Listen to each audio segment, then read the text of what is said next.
Welcome again to the Melling Law YouTube channel, where we have different estate planning information for people living in Utah.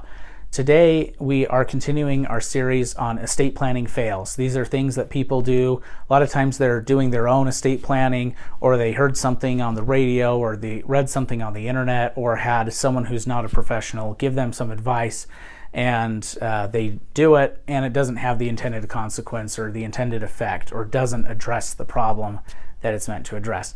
So number 3 today is the contingent planning in general, and specifically when it comes to power of attorney.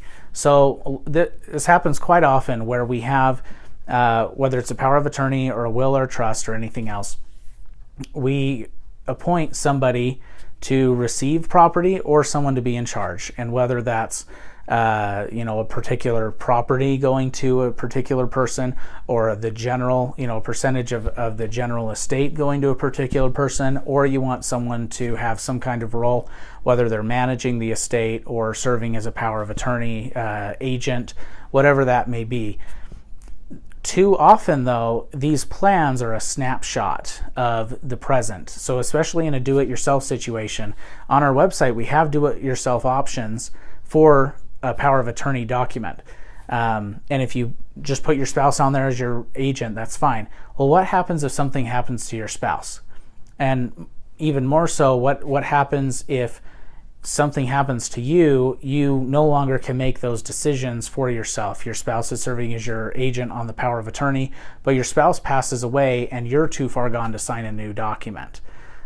This is why contingency planning is so important.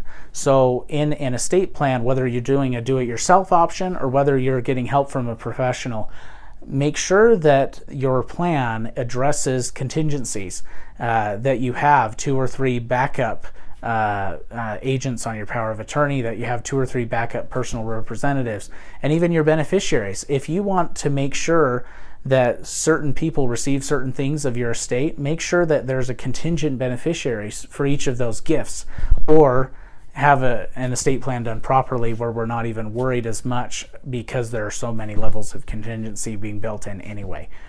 So this is estate planning fail number 3, is whether it's through a professional or do-it-yourself option, you make an estate plan, but there's no contingencies in place. So make sure you have your contingencies planned for. Make sure that there are people in every role and that there are several backups for every role, and that'll keep your family from having to go to court if anything happens to you.